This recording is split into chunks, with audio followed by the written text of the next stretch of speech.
Deichniúr na Cinniúna ba héidir de comhdháil na Ceathrún Gaeltachta a bhí ar siúl in mBéal Feirste de Deichniúna sa Caite agus bhí nuacht fiche sa chathair i láthair. Comhdháil seoir maidin táid láinseil Tuairisc na Deloitte, maidir le chuir hancéan na Ceathrún Gaeltachta,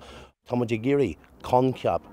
agus dúchláin na Ceathrún Gaeltachta a bhrúthon tosaí agus a thuirt ó réimse na blanana go dtí réimse sóláthair. MBéal sa chathair seo táid go thomlann ag smaoinú faoi crí na cathrach ó lár na cathrach go dtí seo ag bhí ceist beidir ag smaoinú siar beidir rin bliain ó hin ag an tús fé legan séadón in é sin bhí sé ceist fa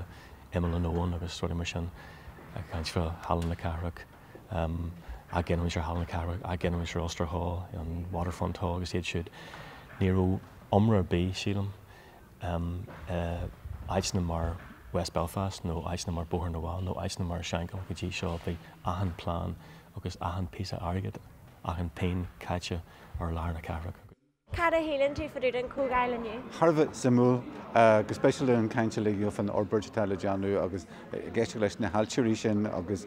fiúhain an teangaí úsáidin siad a méile aonanta samú agus is léir go bhfuil anchuid ibre le deanú ach go bhfuil anchuid smuointe deantaigh daoine hena fin.